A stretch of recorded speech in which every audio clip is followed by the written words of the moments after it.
All right, that's it. Snowmobiles for sale, guys. Thing's a piece of shit. Doesn't want to start. The freak, man. I'm so sick and tired of this thing. Let's start the bike up. How's that sound? This guy never lets me down, do ya? Yeah, buddy. Oh, it sounds so good.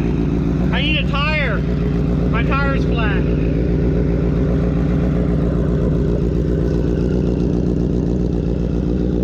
Good old Two Brothers exhaust. Always beautiful to hear that sound. What do you think, Mitch? I want to grab a handful. Grab a handful of fucking throttle. Woo!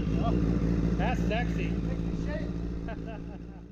What is up, YouTube? How's everybody out there doing today? As you can tell, we're in the shop, and somebody asked about the Dirty Max. The Dirty Max is right there, guys, and there's nothing wrong with it. It's running great. It had a little issue.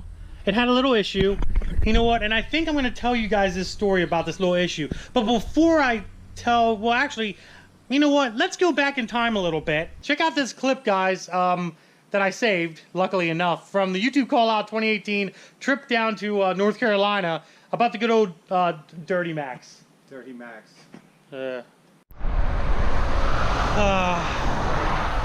Current situation right here. On the side of 95 South, my friend Allison, thanks to her, we have the car right here.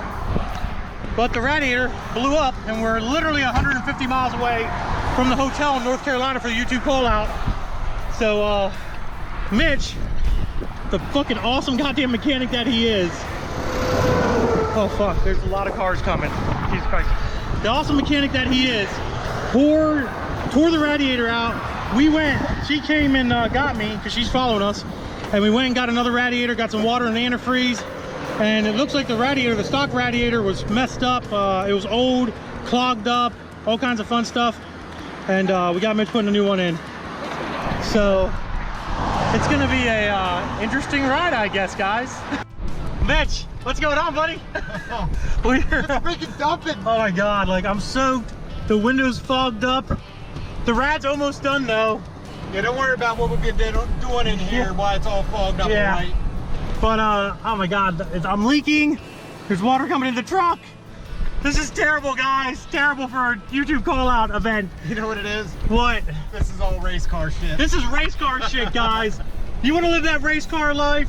This is how you fucking live that race car life. When shit breaks, you pull it on the side of the road, you fucking fix it. Bro, Mitch fixes it. Well, no. You know what you do? You better get your own damn bitches. That's all I gotta say. You ain't getting this one. This motherfucker's he's a damn monster. No, you know what you do? See, when you're driving and you're towing your race car to the track, you got to make sure on the way there you break your truck, yeah, fix it, and then when you get to the track, you break your race car. And then you can tow your race car up on your trailer. With and a then winch. hopefully not break your truck on the way home. Yes, with a winch. Knock on GMC. Yeah. Knock on wheel. Yeah. All right, guys. Well, we're gonna just wait this storm out, this rain that's going on, and finish up this radiator, get it filled up. And we're about 2 hours outside of Dunn, North Carolina. So we're not that far away. So yeah, we're just gonna, I guess we're just gonna wait this thing out. Allison, we made it. It's like we got the car here at the Fairfield, and it's what, midnight? Yeah, about. It's midnight. Yeah, it's literally midnight right now. Allison, how do you feel? Oh, you want to kill me? She wants to kill me, Zach. It's, Oh no. But I got you a suite at the Fairfield Inn. Yeah, I get a full kitchen with a mini fridge and a microwave. All right, guys, we're back. I hope you enjoyed that. I know Mitchell enjoyed it, didn't you? Oh, it was great. Yeah, there's like wolf spiders all over the ground. It was very just bad. It was It was not exciting at all. and we had like traffic going past us at 1,000,000 miles a minute. Not very fun. Not very fun at all. Before we get started on this video, and this video is about Ghost right here. Before we get started on this video, I want to show you something, because Mitchell, man, might have some really good news coming for everybody. And it's going to be some cool news. What do you think? Do you want to tell them what might be happening? Not yet. Not yet. We'll see what's wrong with We're this, gonna and look then at we'll this decide. first. Yeah. So as you guys know, this is the old engine out of Red Rocket. The original 199,000 mile engine we found out broke a ringland when we tore it apart and tore it out. Mitchell, man, is interested to see how bad the damage is. Yeah. So we're gonna rip the piston out. We did look at all the other pistons in here, and they all seem fine, except for which one? This one? This guy here. So Mitchell wants to punch that piston out and take a look at the broken ringland. I found the problem. Oh, rod bolts were loose. Yeah, Hey guys, we loosened them up way before the video started. So we're gonna punch this out, see what this bottom ringland looks like. Everything else looks fine on it. So we're thinking that was the initial problem, basically, of why it was leaking oil somehow out of the exhaust and into the turbo. But it definitely wasn't the turbo that was leaking oil. It was definitely the engine and the blow-by and the high PSI. Oh my God, Mitch, what are you doing? I'm sending it. He's gonna send it. Woo, buddy! Man, that thing came out pretty easy. Oh my God! There's the problem. Look at, there's our problem right there. Look at that damage, guys. And this is because I didn't have proper ventilation on a boost car. If you have proper ventilation, this technically should not happen, technically. But because of the fact that I didn't have proper ventilation on this engine when I first put it all together and I was running it hard, running it at 17, 18 PSI, that's basically what happens there. So we have broken lower oil land is what that is. Yeah. Bent ring land there, bent rings. Everything, what's the other side look like, Mitch, old man? Looks pretty good. Everything else looks kind of okie dokie, Smokey. It looks pretty good. I think I'm gonna throw a piston. Just throw, I mean, I literally have 20 LS1 stock pistons here at the shop. And the bearings even look good. Look at these bearings, guys. 200,000. Oh my God, 200,000 miles and these bearings look amazing. What are you gonna do with a piston? What are we gonna do with this thing, Mitch? You may have future plans for good things. Like what? You don't want to tell these people like what the secrets are? Possible V6 LS swap. Oh look, you got an engine. Huh. All you gotta do is put a piston in it. You got an engine, you got heads, got a cam, got all kinds of cool stuff. And Mitch might be having a F-body race car for pretty much free, basically. Like I can't help it. I can't help it. Friends. We pretty much have everything here at the shop to build another car, stock format. You know, we have another transmission. We have an engine that just needs a piston, basically, which we can do that. That's very simple. Yeah. We need some F-body accessories, an oil pan, a back cover. We have a front cover. We have pretty much everything else. We just need a set of headers, which we probably have a set of old F-body headers sitting in the back somewhere. I'm sure we do. Yeah. I'm not scared of rust. Yeah. We'll get them ceramic coated. You know? That's not bad. We can do it. So Mitch might have a race car. Mitch might have a F-body, an old... Now, don't get it wrong. It ain't going to be a ghost. It's not going to be a ghost, guys. But, definitely not going to be a ghost. Yeah. But he might have a... What year do you think it is? The car's not at his house yet. 94, 95. 94, 95 V6 older body style Camaro. Yep. White though, right? Yes. So it's going to be white. He's thinking about naming it Casper. He's a friendly ghost. He's a friendly ghost. This is a mean son bitch. Yeah. So he'll have the friendly ghost. I'll have the fucking poltergeist, basically, is what this thing will be. I know it's a little bit longer getting into the meat and potatoes, basically. Bread and butter, meat and potatoes of the video. But as you guys know, Ghost is a 6-speed car. And we have a 6-speed here, but it's not built yet. I have all the parts, and we're going to show you all those parts and explain everything right now. Boom. This is everything for a T56. Now, basically, little background story of this T56. This is the original T56 that was in the car. I tore it down. I sold a lot of different parts off of it because of people that wanted gears and steel 3/4 shift forks. You know, somebody would come up to me and say, "Hey Andy, do you have a steel 3/4 shift fork? I need one right now." And I'd be like, yeah, you know what? I'm not gonna build this thing for years. You can buy this one off of me instead of waiting 3 weeks to get one. So I sold off a lot of parts from this transmission. As you can see, the new T56 parts, there's a lot of pieces I sold off. These are all the old pieces that are left over. One of the biggest parts about this transmission that is going back in it is this guy right here. Let's put her up here like this. Maybe not by looking at it, but this is an aftermarket T56 Viper 30 spline output shaft. We'll put that guy back in there again because he's heavy, very heavy. So years ago when I was drag racing Ghost, I was literally clutch dumping Ghost at 6,500 RPM.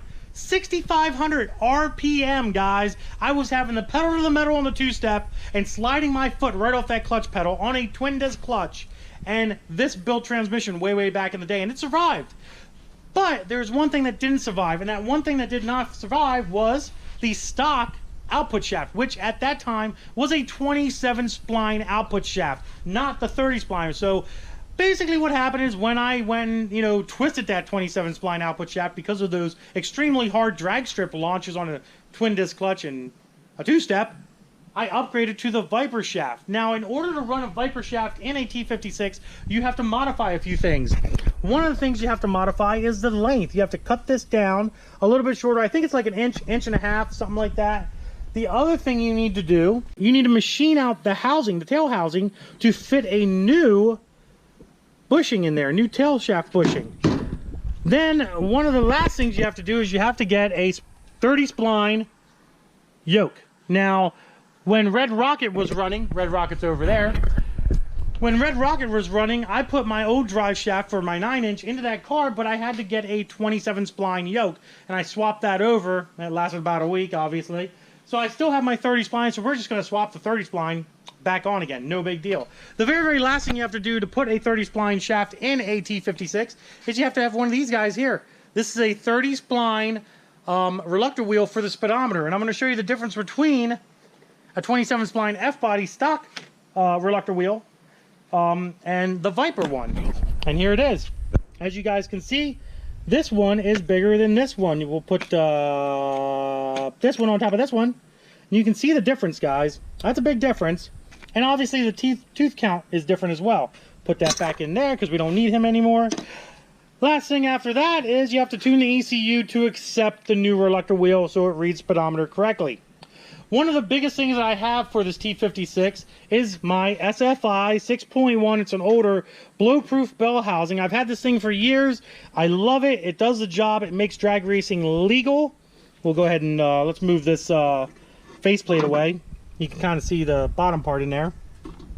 But this plate goes on one side. There's plate here, actually. That plate here goes on one side of the flywheel. And then, obviously, this is my bell housing that bolts together on the other side of the clutch setup. So it totally encompasses the clutch. So in case that clutch explodes or goes bang or decides it wants to kill me, this blow-proof bell housing is going to save my legs. It's going to save the car. And it's going to save fuel lines from getting cut and burning the car down, potentially. And we all know that I know how to burn a fucking car down, so we definitely don't want to do that. But yeah, guys, we're going to be probably doing a very short build, probably a speed up build of the T56 eventually here, probably maybe the next 1 or 2 videos. What the heck is going on back there? Mitch is back there making noise. I just wanted to make a quick little video explaining basically Mitch's good news, obviously, showing this this little, you know, messed up engine part here. And my T56 plans here, guys, because I wanted to explain to you about all that stuff. I do have a lot of very new parts, you know, counter shaft, input shaft, 5/6 cluster gears brand new. We got all new bearings, all new blocking rings, all new. Everything's new. New gears, new, what else we got here? New synchronizers. Almost every synchronizer in this thing is going to be new. This transmission is going to be 100% like good to go, like good to freaking go. I've had past T56s that I've built handle up to 1,000+ wheel horsepower with no problem. I've had guys dyno them, I've had guys race them, older customers of mine that raced T56s and stuff. So I know this build's gonna hold up to whatever I can punish it with. So there you go, guys. Until the next video, we're definitely gonna be having more and more updates on the Ghost. So it's going to be freaking awesome. Please do me a favor, if you want to keep up with those updates, subscribe, click that notification bell, give this video a big thumbs up if you enjoyed the content. If you didn't, don't give it a thumbs down. That's just bad. Just give it a thumbs up anyways, even if you didn't or didn't like it, doesn't matter, you know. Give it a thumbs up regardless. Other than that, guys, Instagram is Diablo Formula Racing. Facebook is also Diablo Formula Racing. Deuces, guys.